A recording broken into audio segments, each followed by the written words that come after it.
Capítulo 15. El asceta del bosque. El maestro Uddaka, de 75 años de edad, era venerado por todos como un dios viviente. Uddaka exigía que sus discípulos comenzaran por los niveles más elementales de la práctica, así que Siddhartha comenzó de nuevo con las técnicas de meditación más simples. No obstante, en pocas semanas, demostró a su maestro que ya había alcanzado el reino de la no materialidad.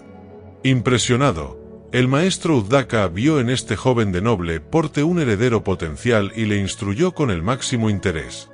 Monje Siddhartha Gautama, en el estado de la no materialidad, la vacuidad no es lo mismo que el espacio vacío ni tampoco es lo que normalmente llamamos conciencia. Lo que resta es la percepción y el objeto de la percepción. Así pues, el camino de la liberación es trascender toda percepción. Siddhartha preguntó respetuosamente: Maestro, si se elimina la percepción, ¿qué queda?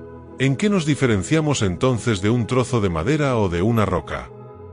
Un trozo de madera o una roca no existen sin la presencia de una percepción exterior. Los objetos inanimados son proyecciones de la mente. Tienes que lograr un estado de conciencia donde ambos, percepción y no percepción, sean eliminados. Este es el estado de ni percepción ni no percepción. Ahora, joven discípulo, concéntrate en alcanzar este logro. Siddhartha reanudó su meditación, y en solo 15 días, realizó el samadhi llamado ni percepción ni no percepción. Dicho estado le permitía trascender todos los niveles ordinarios de conciencia. Sin embargo, a pesar de ser una experiencia extraordinaria y sumamente apacible, no proporcionaba una solución al problema de la vida y la muerte, no era la llave de la comprensión de la realidad.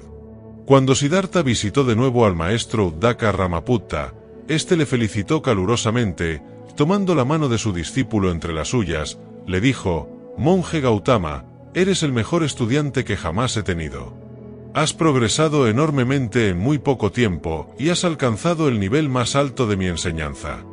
Soy viejo y pronto abandonaré este mundo. Si te quedas conmigo, dirigiremos juntos esta comunidad y, cuando muera, tú serás el maestro espiritual. Una vez más, Siddhartha declinó educadamente la oferta.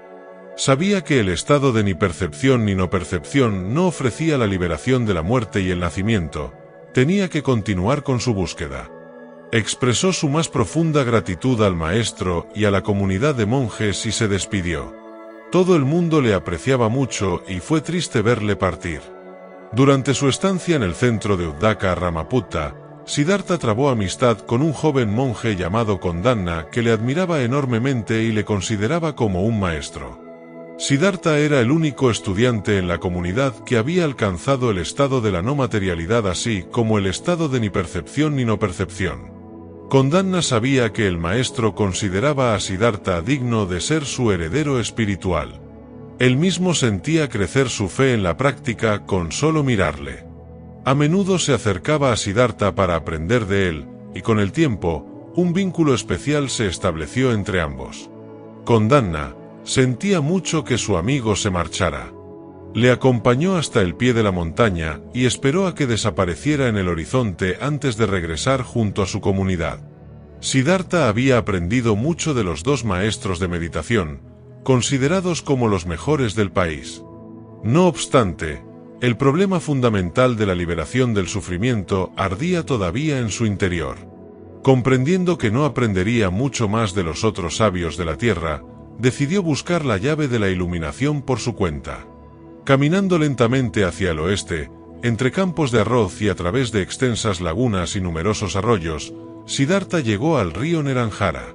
Después de vadearlo, se dirigió a la montaña Dhansiri, a mediodía de camino del pueblo de Uruvela, donde las escarpadas y rocosas pendientes ocultaban numerosas cuevas.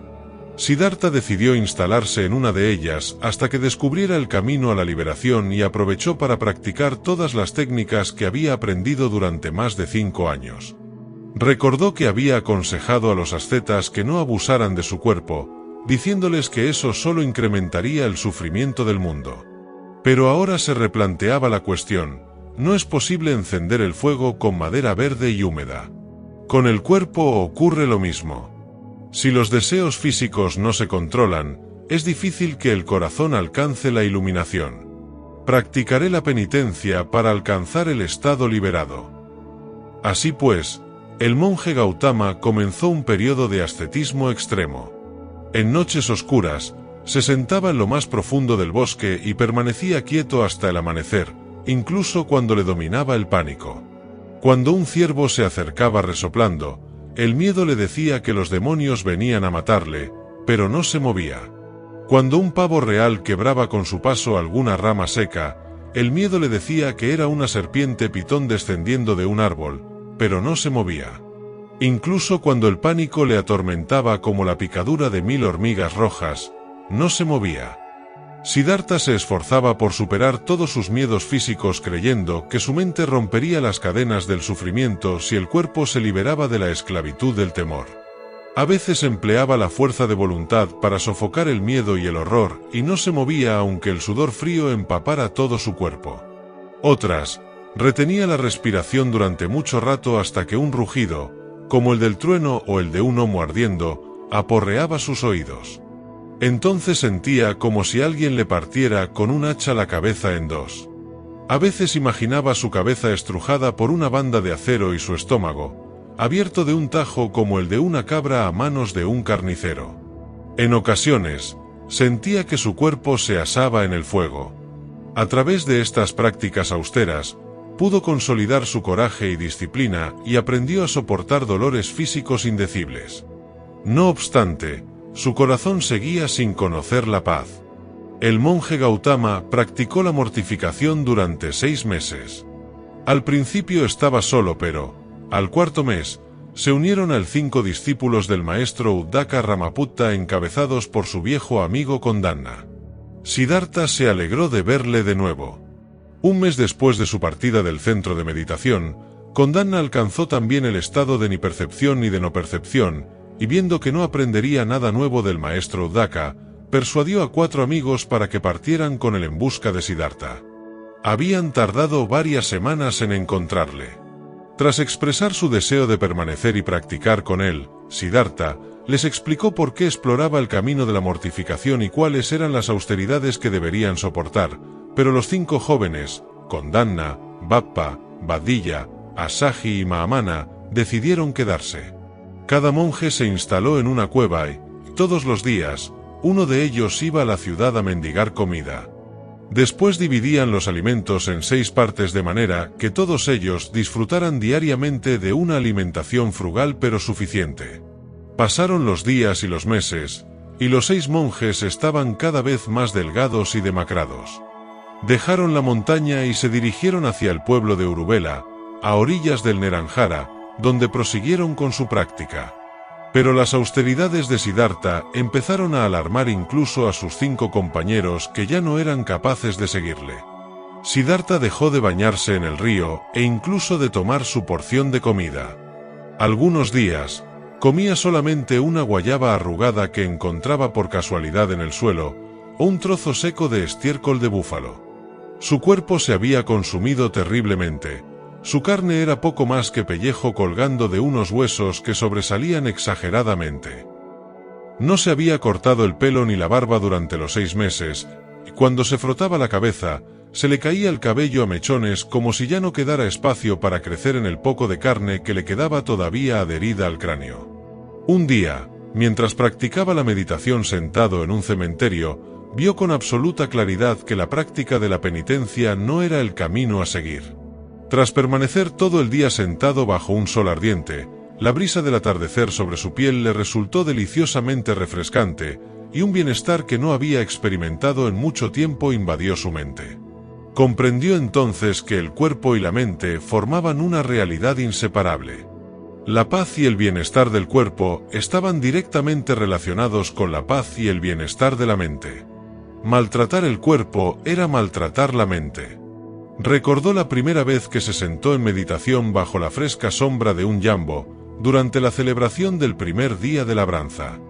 Tenía entonces 9 años y la refrescante tranquilidad de aquella meditación le había aportado claridad y serenidad. Recordó asimismo su primera meditación como monje errante, en el bosque, justo después de que Channa se despidiera. Pensó en sus primeros días junto al maestro Alara Kalama. Esas sesiones iniciales de meditación habían nutrido su mente tanto como su cuerpo, procurándole una profunda capacidad de concentración. Pero, después, Alara Kalama le había aconsejado que trascendiera las alegrías de la meditación para alcanzar los estados existentes más allá del mundo material, como el de los reinos del espacio sin límite y de la conciencia sin límite, y el estado de la no materialidad. Más tarde, había conocido el estado de ni percepción ni no percepción.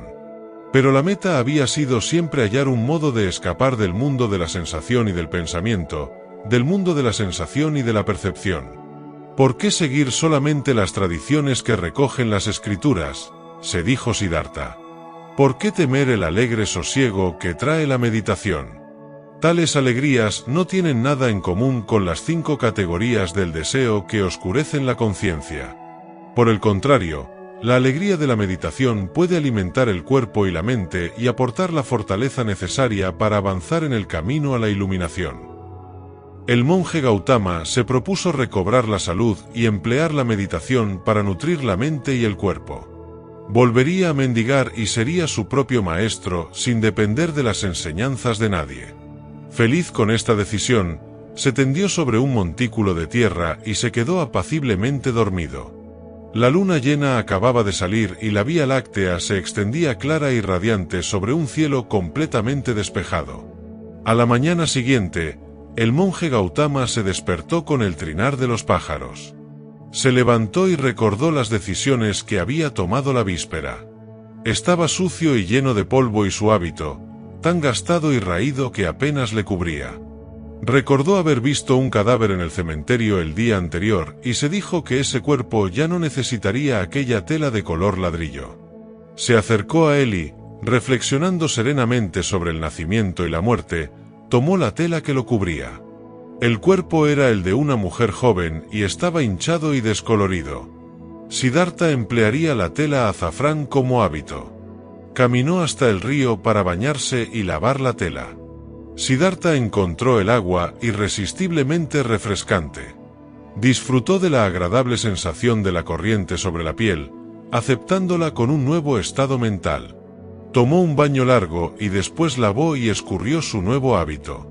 No obstante, cuando trató de salir del agua, le flaquearon las fuerzas. No tenía energía suficiente para subir a la orilla.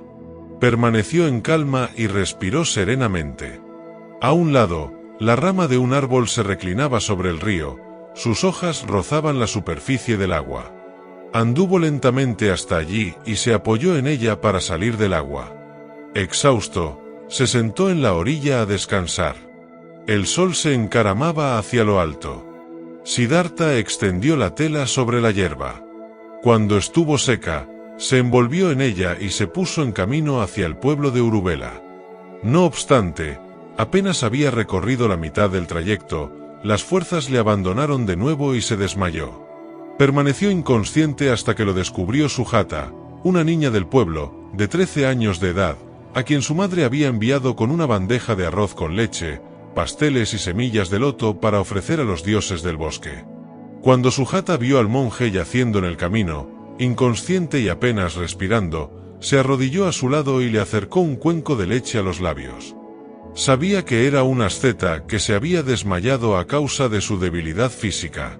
En cuanto las gotas de leche humedecieron su lengua y garganta, Siddhartha recobró el conocimiento. Saboreó a pequeños sorbos la bebida hasta vaciar el cuenco. La encontró sumamente refrescante.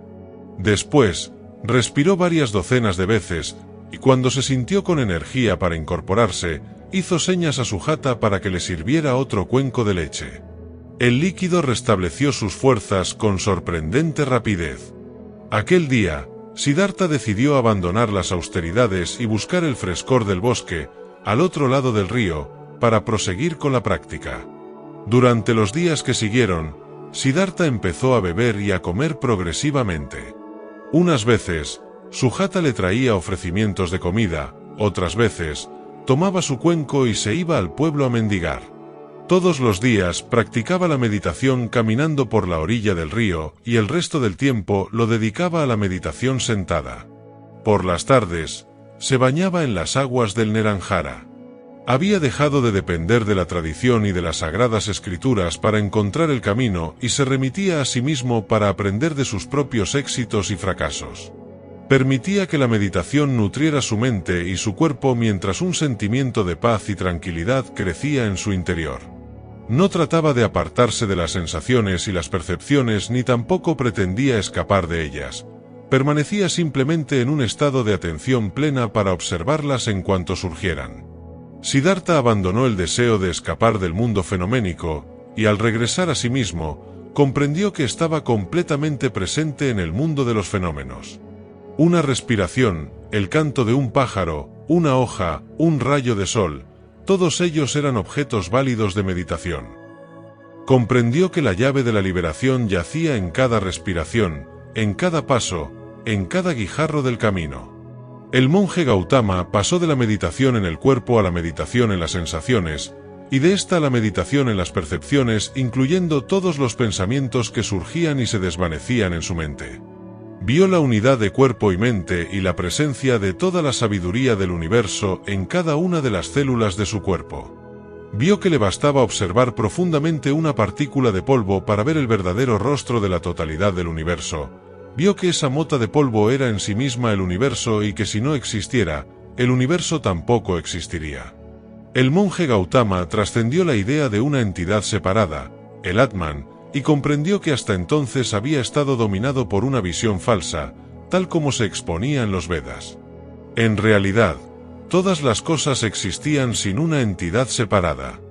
La no entidad o Anatman era la naturaleza de toda la existencia. No obstante, Anatman no era solo un término para describir una nueva entidad, sino un rayo que destruía las visiones erróneas. Con la no entidad, Siddhartha era como un general blandiendo la afilada espada de la visión penetrante en el campo de batalla de la meditación. Día y noche se sentaba bajo el árbol Pippala, mientras nuevos niveles de conciencia se despertaban continuamente como resplandecientes relámpagos. Mientras tanto, los 5 amigos de Siddhartha perdieron fe en él. Le habían visto comiendo ofrecimientos de comida a orillas del río, hablando y sonriendo a una muchacha, tomando leche y arroz y llevando su cuenco al pueblo. Kondanna dijo a los demás: «Ya no podemos confiar en Siddhartha. Ha abandonado su búsqueda y ahora solo le interesa alimentar su cuerpo. Debemos dejarle y buscar otro lugar donde proseguir con nuestra práctica. No veo razón alguna para continuar aquí». Siddhartha advirtió la ausencia de sus 5 amigos solo después de que hubieran partido. Animado por los nuevos descubrimientos, había consagrado todo su tiempo a la meditación y no les había explicado aún lo que estaba viviendo. Pensó: «Mis amigos no me han comprendido, pero eso no ha de preocuparme ahora. He de concentrarme plenamente en la búsqueda del camino verdadero y, cuando lo haya encontrado, lo compartiré con ellos». Durante ese periodo de grandes progresos espirituales, Siddhartha conoció a Svasti, el joven cuidador de búfalos de 11 años. Siddhartha aceptaba con gratitud los haces de hierba fresca que el chico le ofrecía. Aunque Sujata, Svasti y sus amigos eran solo niños, Siddhartha compartía con ellos sus descubrimientos espirituales, constatando que, aunque iletrados, comprendían fácilmente su enseñanza. Siddhartha se sentía inmensamente animado, pues sabía que la puerta de la iluminación completa se abriría pronto de par en par. Sentía que tenía en sus manos la maravillosa llave del camino, la verdad de la interdependencia y la naturaleza sin entidad de todas las cosas.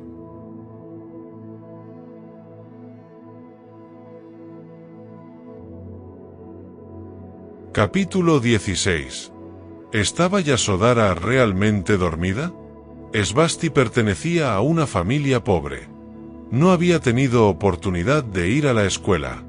Sujata le había dado algunas lecciones básicas, pero le faltaba todavía habilidad para expresarse. Cuando narraba su encuentro con el Buda, no encontraba a veces las palabras adecuadas. Sus oyentes, no obstante, le ayudaban. Además de Ananda y Rahula, otras 2 personas fueron a escuchar su relato: una monja mayor llamada Mahapajapati y Asaji, un monje de unos 40 años.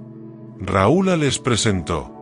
Svasti se sintió profundamente conmovido al saber que Mahapajapati era la reina Gotami, la tía del Buda que cuidó de Siddhartha desde niño y la primera mujer aceptada como monja en la Sangha. Mahapajapati era ahora abadesa, con más de 700 monjas a su cargo y venía desde el norte para hablar con el Buda sobre los preceptos de las monjas.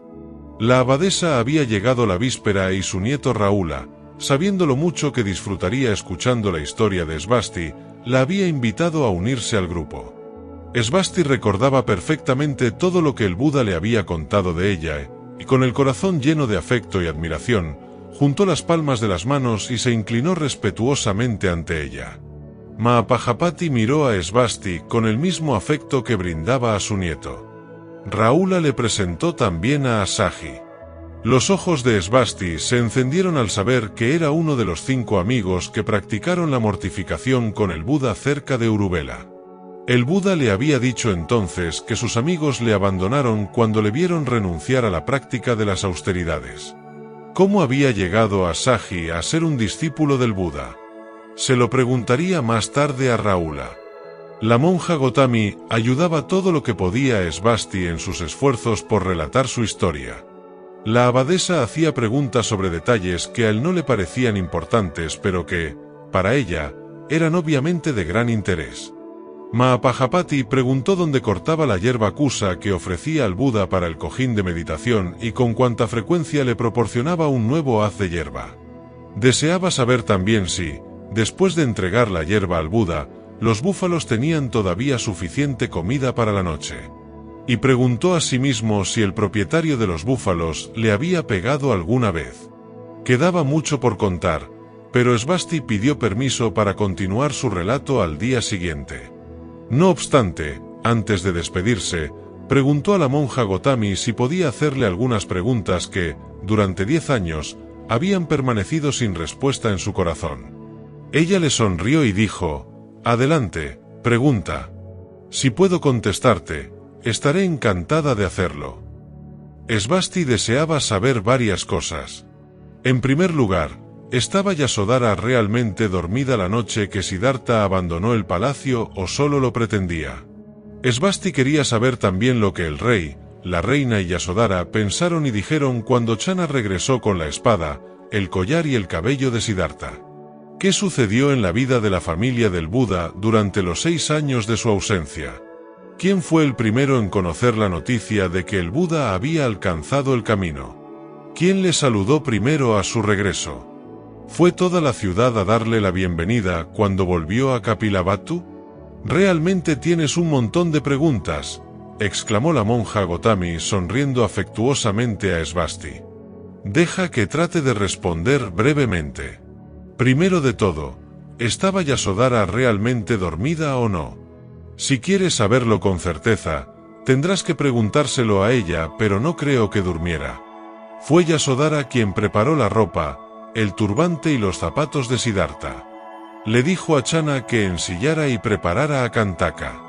Sabía que el príncipe partiría aquella misma noche. ¿Cómo podría dormir?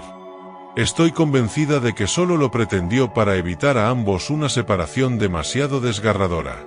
Aún no conoces a Yasodhara, Svasti, pero la madre de Rahula es una mujer con una gran determinación.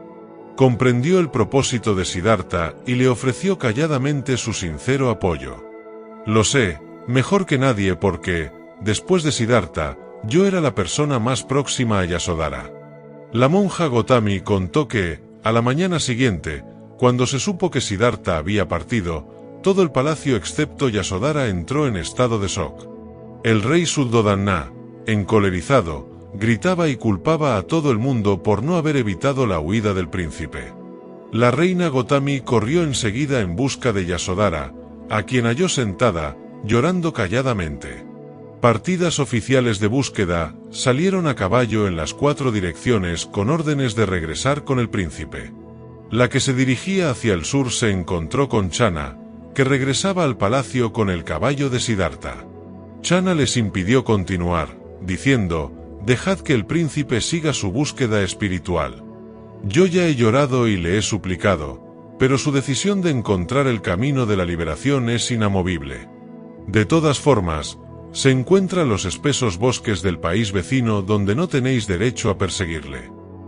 Cuando Channa regresó al palacio, inclinó 3 veces la cabeza hasta el suelo como signo de remordimiento y presentó la espada, el collar y el pelo de Siddhartha ante el rey, que se encontraba en compañía de la reina Gotami y de Yasodhara. Al ver sus lágrimas, el rey no le reprendió pero exigió que le explicara con todo detalle todo lo que había sucedido. Después, le dijo que entregara la espada, el collar y el cabello a Yasodhara. En el palacio se respiró por mucho tiempo un ambiente tenso y sombrío. Perder al príncipe era como perder la luz del día. El rey se retiró a sus aposentos y se negó a salir durante muchos días. El ministro Besamita tuvo que hacerse cargo de todos los asuntos del palacio en su nombre. Kantaka, una vez en su establo, dejó de comer y de beber y murió a los pocos días. Channa, deshecho de dolor, pidió a Yasodhara que se celebrara un ritual de cremación para el caballo del príncipe. La narración de la monja Gotami fue interrumpida por el sonido de la campana que anunciaba la hora de la meditación. Todo el mundo parecía decepcionado, pero Nanda dijo que, por muy apasionante que fuera el relato, nadie debía perderse la sesión de meditación y les invitó a todos a que volvieran a su cabaña al día siguiente. Svasti y Rahula juntaron las palmas de las manos y se inclinaron ante la monja Gotami, Ananda y Asaji antes de regresar junto a su maestro Sariputta. Los 2 amigos caminaron juntos sin decir palabra.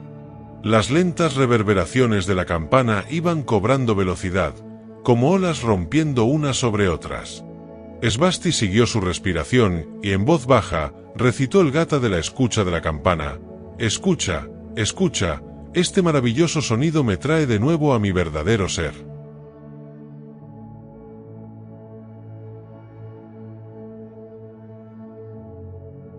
Capítulo 17. Hoja de Pippala. Bajo el árbol Pippala, el ermitaño Gautama encaminó sus formidables poderes de concentración a explorar el cuerpo en profundidad. Vio que cada célula era como una gota de agua en el eterno flujo del río del nacimiento, la existencia y la muerte. No halló nada que permaneciera inmutable o que contuviera una entidad separada. Con el río del cuerpo, mezclándose, estaba el río de las sensaciones. Cada sensación era una gota de agua. Asimismo, las gotas se empujaban unas a otras en un proceso de nacimiento, existencia y muerte. Algunas sensaciones eran agradables, otras desagradables y otras neutras, pero todas eran impermanentes, aparecían y desaparecían, como las células del cuerpo. Con gran concentración, Gautama exploró a continuación el río de las percepciones, que fluía junto a los del cuerpo y las sensaciones. Las gotas del río de las percepciones se mezclaban e influían entre sí en el proceso de nacimiento, existencia y muerte. Si las percepciones son exactas, la realidad se revela fácilmente, pero si son erróneas, la realidad queda velada. La gente estaba atrapada en un sufrimiento infinito debido a las percepciones erróneas, creyendo que lo transitorio es permanente, que lo que carece de entidad propia la tiene, que lo inmortal nace y muere y que lo indivisible puede dividirse en partes. Gautama dirigió después su atención a los estados mentales, fuente del sufrimiento, el miedo, el enfado, el odio, la arrogancia, los celos, la codicia y la ignorancia. Su conciencia, plenamente despierta, brillaba como un sol resplandeciente. La utilizó para iluminar la naturaleza de los estados mentales negativos. Constató que todos surgían de la ignorancia y que eran lo opuesto a la sabiduría, eran oscuridad, la ausencia de luz. Vio que la llave de la liberación consistía en destruir la ignorancia penetrando en el corazón de la realidad a través de la experiencia directa, no del intelecto. En el pasado, Siddhartha se había esforzado por vencer el miedo, el enfado y la codicia, pero sus métodos no habían fructificado porque no eran más que tentativas de suprimir las sensaciones y las emociones. Siddhartha comprendía ahora que la causa de las mentes negativas era la ignorancia y que, si se liberaba de ella, las obstrucciones mentales se desvanecerían por sí mismas como sombras que huyen ante el sol naciente. La visión penetrante de Siddhartha era fruto de su profunda concentración. Sonrió y alzó la mirada hacia una hoja de pippala impresa en el cielo azul. Su cola, se mecía en el viento como si le llamara. Mirando profundamente a la hoja, vio en ella la presencia del sol y de las estrellas. Sin el sol, sin luz ni calor, la hoja no podía existir. Esto era así porque aquello era así. También vio en ella la presencia de las nubes. Sin nubes no podía haber lluvia y, sin lluvia, la hoja no podía existir. Vio la tierra, el tiempo, el espacio y la mente. Todos estaban presentes en la hoja. De hecho, la totalidad del universo existía en ella en ese preciso momento. La realidad de la hoja era un milagro maravilloso. Aunque se dé por supuesto que una hoja nace en primavera, Gautama comprendía que estaba allí desde hacía mucho, mucho tiempo, en la luz del sol, en las nubes, en el árbol y en sí mismo. Viendo que la hoja nunca había nacido, comprendió que él tampoco lo había hecho nunca. Tanto la hoja como él se habían manifestado simplemente, no habían nacido y, por consiguiente, no morirían. Con esta visión, las ideas de nacimiento y muerte, de aparición y desaparición se disolvieron y el verdadero rostro de la hoja y de sí mismo se revelaron naturalmente. Siddhartha vislumbró que la presencia de cualquier fenómeno hacía posible la existencia de todos los demás. Uno incluía a todos y todos estaban contenidos en uno. La hoja y su cuerpo eran uno. Ninguno poseía una existencia separada y permanente. Ninguno podía existir independientemente del resto del universo. Al ver la naturaleza interdependiente de todos los fenómenos, Siddhartha comprendió la naturaleza vacía de todos ellos, que todas las cosas están vacías de una existencia separada y aislada. Comprendió que la llave de la liberación descansaba en estos dos principios de interdependencia y de ausencia de un yo. Las nubes flotaban en el cielo, formando un telón blanco para la traslúcida hoja de Pippala. Quizás aquella noche las nubes encontraran un frente frío. Se transformarían en lluvia. Las nubes eran una manifestación, la lluvia otra. Las nubes tampoco habían nacido y no morirían. Si lo comprendieran, pensó Gautama, sin duda cantarían alegremente al caer en forma de lluvia sobre las montañas, los bosques y los campos de arroz. Iluminando los ríos de su cuerpo, de sus sensaciones, de sus percepciones, de sus formaciones mentales y de su conciencia, Siddhartha comprendió que la transitoriedad y la vacuidad del yo eran las condiciones necesarias para la vida. Sin la transitoriedad y la vacuidad del yo, nada podría crecer o desarrollarse. Si la naturaleza de un grano de arroz no fuera transitorio y vacía de una entidad propia, no podría transformarse en planta de arroz. Si las nubes no estuvieran vacías de una entidad propia y no fueran impermanentes, no podrían transformarse en lluvia. Sin la naturaleza transitoria y vacía de un yo, un niño no podría ser adulto. Por lo tanto, pensó, aceptar la vida significa aceptar la transitoriedad y la vacuidad del yo o de una entidad propia en los objetos. La fuente del sufrimiento es creer equivocadamente en la permanencia y en la existencia de entidades separadas. Viéndolo, se entiende que no hay nacimiento ni muerte, producción o destrucción, uno o muchos, interior o exterior, grande o pequeño, impuro o puro. Todos los conceptos son falsas distinciones creadas por el intelecto. Si se penetra en la naturaleza vacía de todas las cosas, se trascienden todas las barreras mentales y se obtiene la liberación del ciclo del sufrimiento.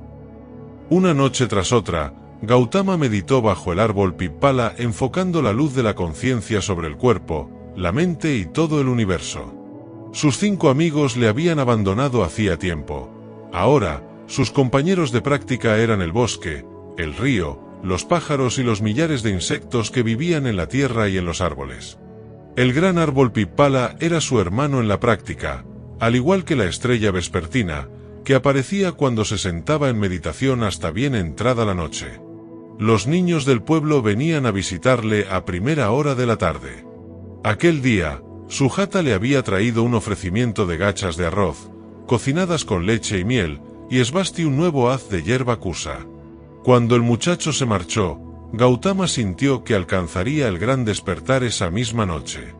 La víspera había tenido sueños inusuales. En uno de ellos se veía a sí mismo tumbado sobre un costado con las rodillas rozando los Himalayas, la mano izquierda tocando la orilla del mar del este, la derecha, la del mar del oeste y los pies descansando sobre la del mar del sur. En otro sueño, un loto tan grande como una rueda de carro se elevaba desde su ombligo hasta tocar las nubes más altas. En el tercero, pájaros de todos los colores, demasiados para contarlos, volaban hacia él desde todas las direcciones. Tales sueños parecían anunciar la inminencia de un gran despertar. Al atardecer, Gautama meditó caminando por la orilla del río y después se bañó. Cuando cayó la noche, volvió para sentarse bajo el árbol pipala donde tantos descubrimientos importantes había hecho. Sonrió al ver la hierba cusa recién extendida al pie del mismo. El momento esperado se aproximaba. La puerta de la iluminación estaba a punto de abrirse. Lentamente, Siddhartha se sentó en posición de loto. El río fluía apaciblemente en la distancia, mientras una suave brisa mecía la hierba de la orilla. El bosque estaba tranquilo y al mismo tiempo muy animado. Miles de insectos chirriaban a su alrededor. Dirigió la atención a la respiración y cerró ligeramente los ojos. La estrella vespertina apareció en el cielo.